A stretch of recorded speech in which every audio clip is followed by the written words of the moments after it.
A motion by Helmut.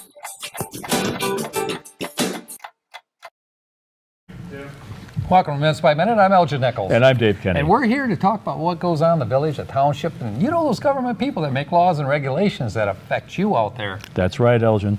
And whether you live in the village of Oxford, the village of Leonard, Addison Township, or Oxford Township, these are the people, oh, by the way, that you just went and elected. And the committees and the commissions that make decisions that directly affect you, whether you chose to go to that important meeting or not, and the result can be a Taxing. situation. And the thing is, like David said, if you don't attend these meetings, all kinds of things can happen, like humor bubbles from the bottom to the top and sometimes lies on the bottom, along with the rumor, of course, that this That's guy right. makes occasionally, so keep an eye on him. The rumor usually floats to the top. The humor sometimes does. Sometimes. And I tell you what, watching this show, it's an abbreviated form of what these meetings are all about. So you will actually gain information while sitting in on a meeting that's lasting 2.5 hours. And you'll learn what's going on in approximately 15 minutes. And most of what you see and hear will be fairly close to accurate. More or less. More or less. But if you want that prolonged verbatim thing of the entire meeting, you go to OCCTV.org, click on programs, and everything will be in reverse date order. And if it's a 3-hour meeting, you're going to sit through 3 hours. That's for sure, yeah. But the fortunate part about that is that you can fast forward. Yes, you can do that. And by the way, we're on YouTube also.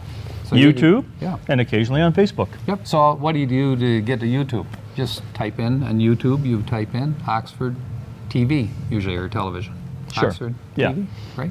Oxford Community Television will usually get you there. Well, I had a hard time pulling that out of you. But anyway, there we are. Lots of information out there. All you got to do is check it out. Well, let's talk about other information that occurred, and that's Oxford Board of Education. Now, we don't report on the Education Board too often. No. It was a good opportunity for us to do that this time. And the second one I want to cover is the Village of Oxford Planning Commission meeting. It's interesting because we just had the election, but the Board of Education has a different sequence for their elections, don't they? Well, no, actually, in the ballots that we had, you could vote for various people, on the board this go round. Okay. So, no, they were on But the ballot. a lot of times, though, they're off cycle. That could happen too, as Yeah. well.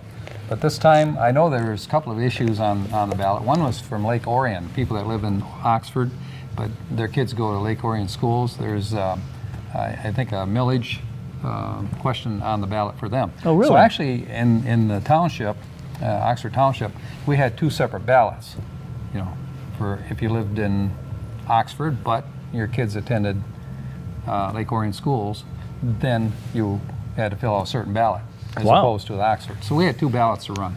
Yeah, if you ever, they always talk about gerrymandering, but if you ever see how school districts are delineated, you go, wow. Yeah, right. Yeah. Now you're a delineator, you would do that thing. But anyway, Oxford Village, or the Oxford Board of Education, was held at the Clear Lake Elementary School on October 30th. And Mr. Donnelly serves as the president. Brasington is the vice president. And let me see. Secretary is Steppe, and Guthrie serves as treasurer. And trustees are Bailey, Schaefer, and D'Alessandro.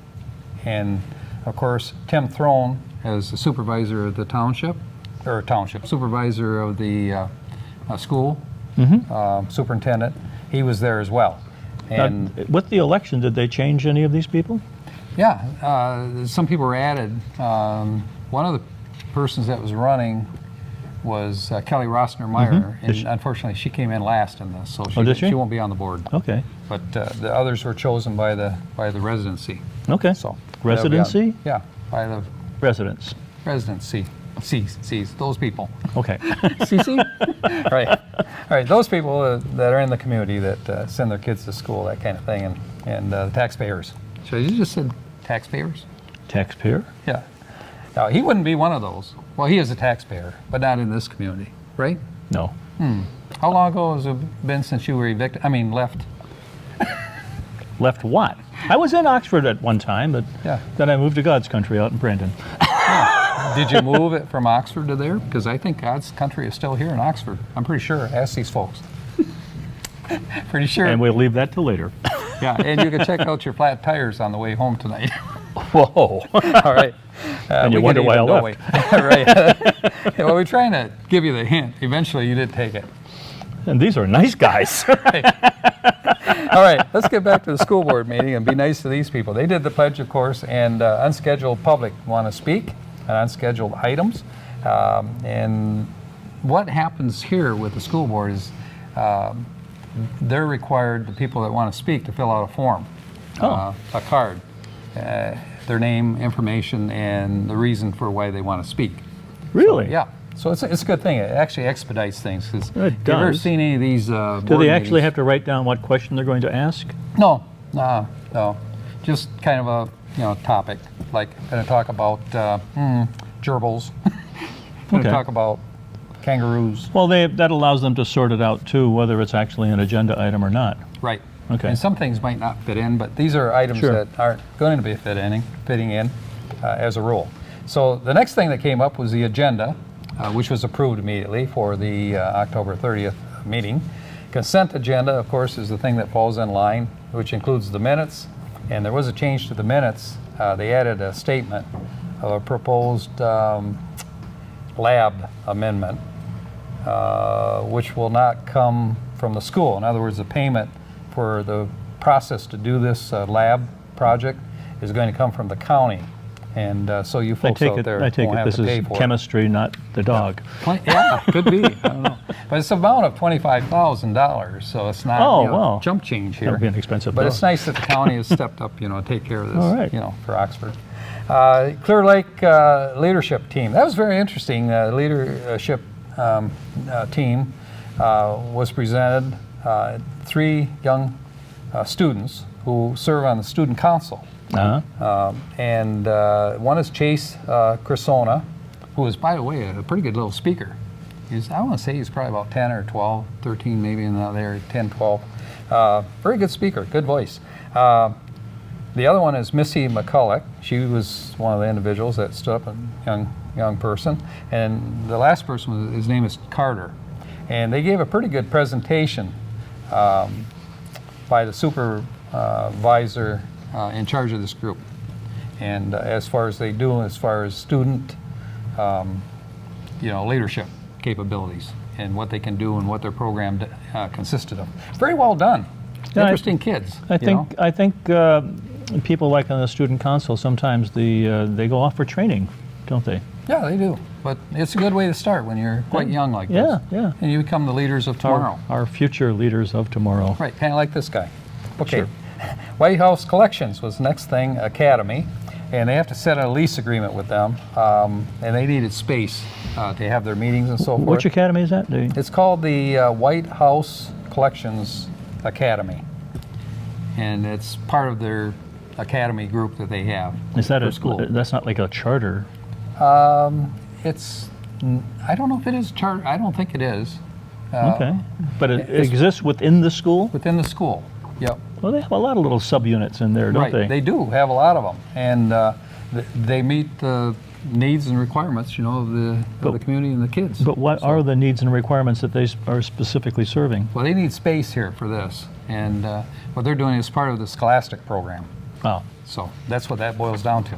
With that, we'll come back right after this, folks, and tell you more. Hi, I'm Debbie Wren from Daybreak. And I'm Terry Stiles from Daybreak. Yes, you can see us every day, Monday through Friday at 9 a.m. We are here to talk about what's going on in our community, what our businesses are doing, what our businesses have to offer. We have lots of information to provide you. So don't miss us Monday through Friday at 9 a.m. See you there. Welcome back to Minutes by Minute. I'm Elgin Nichols. And I'm Dave Kenny. So we've been having kind of an off-screen discussion here about what happens to kids and how smart they are, and how if you associate with smart kids, somehow you become smart too. It rubs off. It does. So anyway, It sets your bar higher. it sets your bar. Yeah. Well, this guy's always into bars. Hey, He's saying bars because the electronics that we deal here in terms of the microphone system is wireless, and you have to look at the bars. And he said, I only have 2 bars. darn it, you just ruined a good line.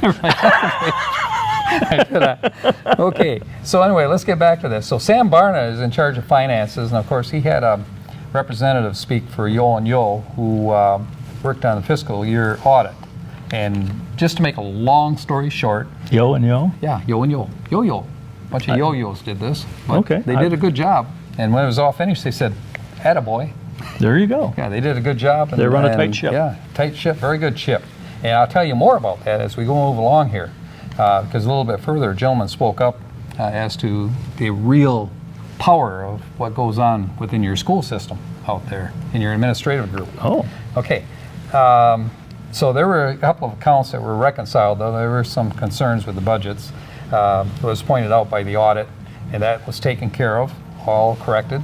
Areas for improvement was noted that there's laws and regulations of some types that govern programs that have to conform. And those are issues that they're looking at, and of course, keeping conformity with the state of Michigan. There's another thing too, is a board book. They're putting together a software program for human resources. And what it does is it provides you, the folks out there, information as to what the minutes are for the meetings, for the board meetings, and activities that are going on within. So a lot of times you don't know what goes on, so you'll be able to use the board book that they've generated through the software program and access that information in the future. As a matter of fact, human resources? yep, through Human Resources, it provides this software program for the web. And what they will do, there's actually 2 parts to this. There's a private part, and there's also a residency part to this. The residency, you can gain the information, as I Be just pointed public. out. Public, yep. And thanks for quantifying that. And there's a private area also that various people, like on the board, can access, which controls closed sessions, meetings, and those kind of things, which isn't really privy to the public. And that's under state law and requirements for the state.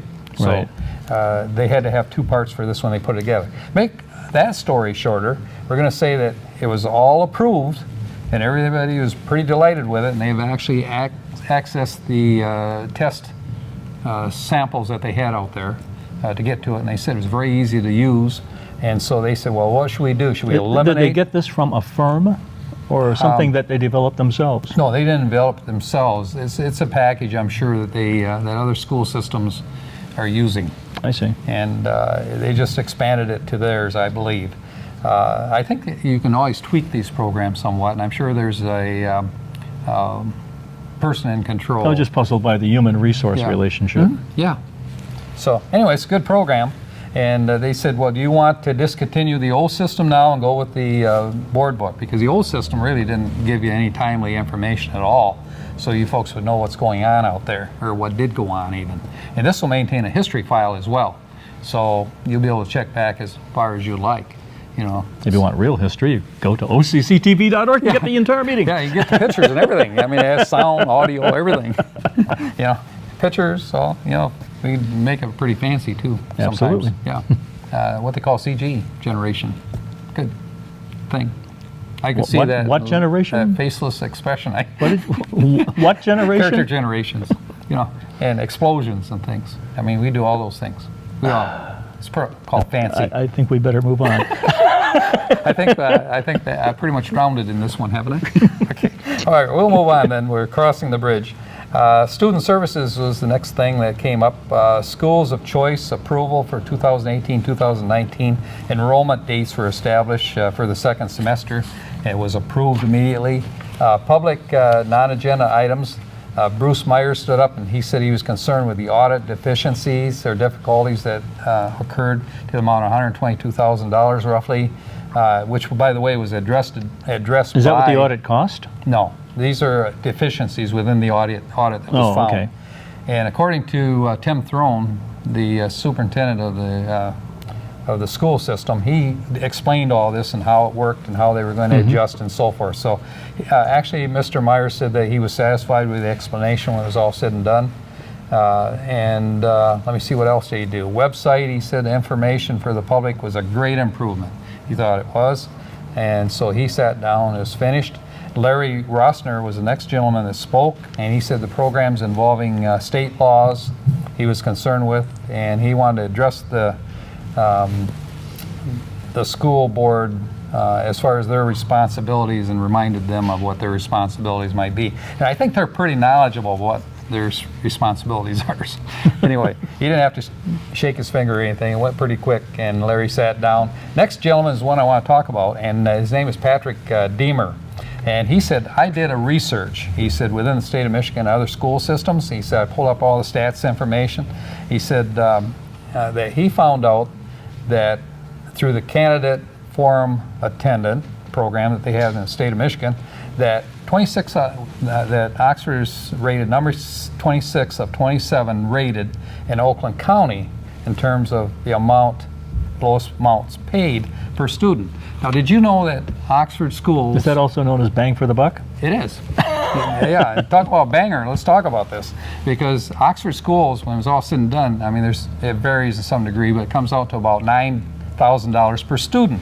Mm-hmm. Did you know that there's other schools within the state of Michigan, and most of them, because Oxford falls at number 26, most of them get $27,000 per student. Wow. Yeah, and that's what they said. Wow. Is that, he said, is that generated from local sources or from the state? From the state. And because of deficiencies in that school system? I don't know what the criteria is. That they were trying to bring them up to standard or something, or what? No. I don't know what the criteria is, but they haven't changed much in terms of per student paid to Oxford, for what they provide. And so this gentleman, his final comment, he said, this is like doing, providing on a beer budget champagne. He said, because the people sitting on this administrative board, he said, you are doing a fantastic, fabulous job with the funding that you have. It's just really, really... They're really curious about the disparity on the funding per student, though. Well, they are concerned with that. But Tim Throne did speak up, and he said, we've been having to deal with this some time, and he said, and do understand, folks, he said, that even though we've had ups and downs, he said, we are in the black. We're not running in the red. We're in very good shape. He said, our teachers are very happy with what goes on, and hopefully, he said, our parents are happy with what we're able to do. And Tim also commented about the community questions and concerns that he had, that you people out there have, that you voiced on Facebook and that kind of thing. Yeah. Of course, in Oakland County, you've got some very affluent communities, too. Yes, you do. Yeah. Well, Tim Throne said he presented an excellent explanation of cost to operate and programs that are out there. He did mention that the tax money that you folks are providing, as far as the bond money, as far as the sinking fund, those two funds are used strictly for infrastructure. He says for new roofs, sidewalks. He said not a penny of that goes towards teachers or any of the tools required within in a school. So he said, do understand that when we bond, he said that money is not used for those purposes. It is locked in place. Talk about locked in place. We'll come back right after this with more information, folks.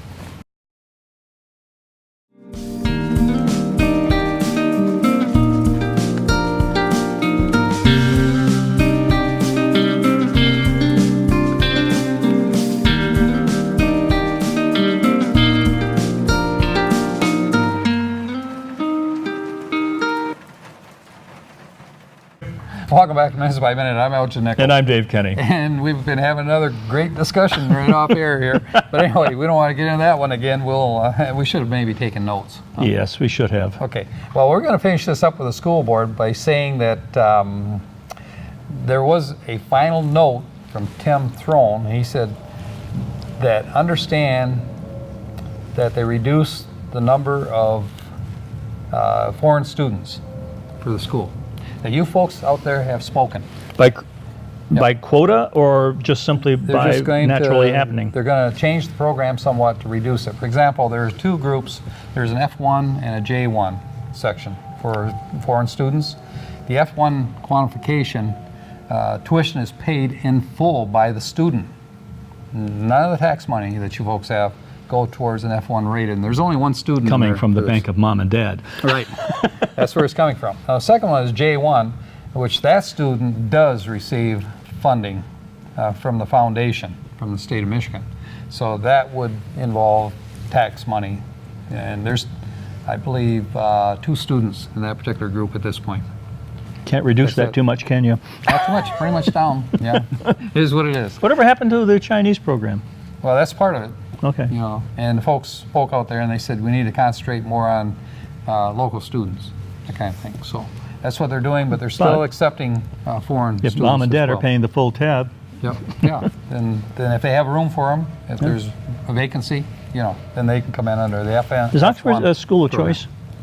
Oxford is school of choice. Yep. Okay. So they have so many slots that they have for that as well. Okay. So anyway, this will all be a rumor, and if you all want to know, this guy, he's the guy that spread that rumor. I'm just carrying it on. What? No? No Okay. response. Okay, so let's then talk about what happened with the President Donnelly. He wanted to make a final statement that Facebook, he said, I was able to get myself out there kind of as a, it's not a sneaky person, but as a person that would kind of be undercover to see what's going on Facebook. He says, disgusting. He said, information that's going out there is disgusting. He says, people don't know what's going on. He said, they got false information flying all over the place. You had to go undercover for that? It's kind of like grabbing a hold of the tail of a shark, and he keeps from one to the other. He said, you just can't nail it down. And he said, it's all false information. He jumped into the mud puddle? He jumped in the mud puddle. He wanted to get back out of the mud puddle because he said, you folks need to actually, the doors are open. He said, there isn't anyone on the board that won't sit down and talk to you, and Tim Throne has made it very clear that if you have issues, that kind of thing, or you need to know what's going on, his door is always open as well. I think it's a Well, great organization they have as far as administrative I think some staff people get and carried away because of the superintendent. supposed anonymity Yeah. on the Facebook or any other kind of social media. Oh, it's a big chatterbox. Yeah. thing, I think. Do you ever get out there on Facebook? I see what's going on. We have, family contacts and stuff like that. You're a but- shark. You move in and Shark. out and around. Yeah, you check on what's going on there, but you don't want to spend a lot of time out there because, man, anybody can set a You can't rumor keep for up with it. Yeah. I mean, you always hear about people that I have 250 friends. You realize how much time you'd have to spend Oh. to see all the information from your 250 friends? I think what it is inquiring minds want to know. The question is, what is they that make a mind actually thinking? They could make a career out of it, I'll tell They you. could. Well, now let's talk about the Village of Oxford Planning Commission meeting, and it was held on October 3rd.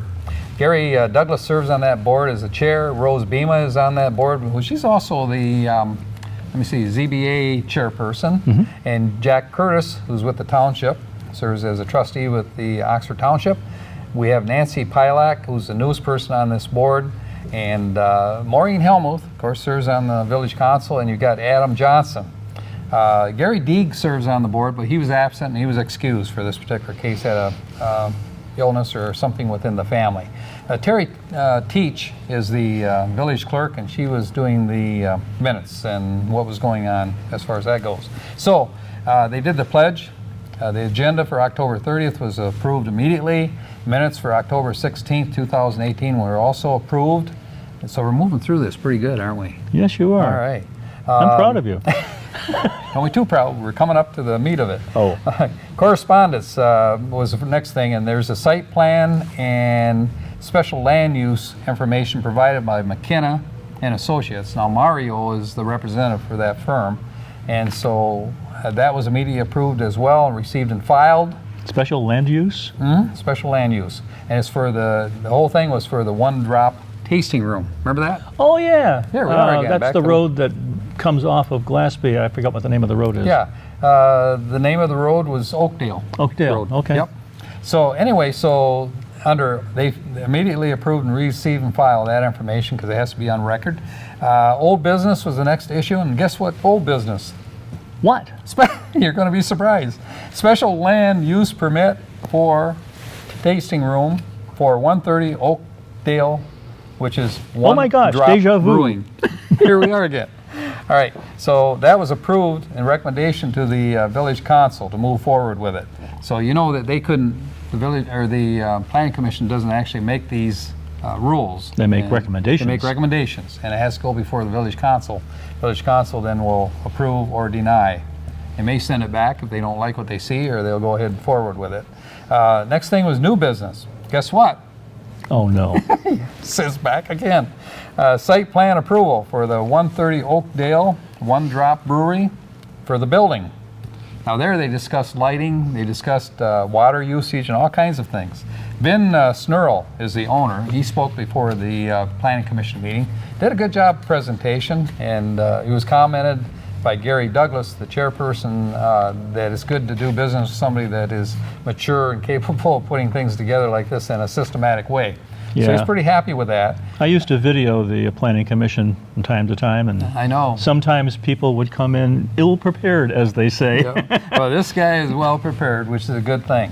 Gary did have some questions involving this, though, and he said the parking spaces, you have 15 spaces allocated, he said, for customers and 4 spaces for employees.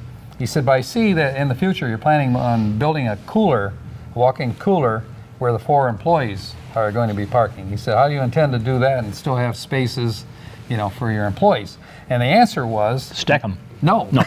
They actually own the property behind where these Oh. employees would park. And so his contention was, well, when we reach that point, we will put parking across from it for spaces. Now, my only question there is, why not do it now? I mean, if they own the property across from them, why not do it there now and get it done? Then they got room for a cooler later. Maybe money has something to do with it. It could be. And, yeah, making a temporary thing and a step thing. So anyway, it was all discussed as far as the well and usage, as far as the sewage. And that was an interesting thing because Jack Curtis, he serves as the chairman of the Sewer and Water Committee, and he also serves on this board. Oh, boy. So he had the information. He said, you know, a meter probably will be, and not probably will be, required, he says, to monitor, you know, the waste and so forth. And he said, when you approach the township on that, he said, you'll learn more about it. That's So- acceptable waste, isn't it? Yeah, well, it would be, I think, but it's got to be metered so you know how much that particular business is using. Business uses more than the residential Sure. does. Maureen Helmuth had one question, was concerning the occupancy numbers for that building, maximum, and I think it was 51, whatever it is, people tasting and everything, and the ones that wander away. and Employees they have to versus bring back- customers, you mean? Yeah. How many Everybody. employees would they have? The whole building requires, I think, 51, period, whoever's in there. He They usually Shanghai, he'd check they around 'em. Shanghai their customers from time to time to I work have or no what? idea how that works, but I'll tell you what, take a note, put it on a stack of those yellows over there. So what's coming up next? Well, we do have some meetings on 11/19 at 6 p.m., the Addison Township Board of Trustees, and at 6 p.m. that same day, the Village of Oxford DDA, which stands for Downtown Development Authority. Authority. That's right. And on 11/20 at 7 o'clock, the Addison Township Fire Administration Board will be meeting. And at 7 o'clock that same day, the Village of Oxford Planning Commission again. Okay. And on 11/21, last but not least, your favorite, at 3 o'clock, the Pollyant Trail Management Council will be meeting Yep. at the Oxford Village offices. And I think they have a great trail and they're doing more all the time. Yeah. And, And sooner or later, it'll all be linked into who knows? the Iron Bell Could be. trail yes. system. Linda Moran, who is the manager for Pollyant Trail, does a fantastic Yeah. job. Speaking of fantastic job, I'm Elgin Nichols. And I'm Dave Kenny. Catch you next time right here on Minutes by Minute. See you then.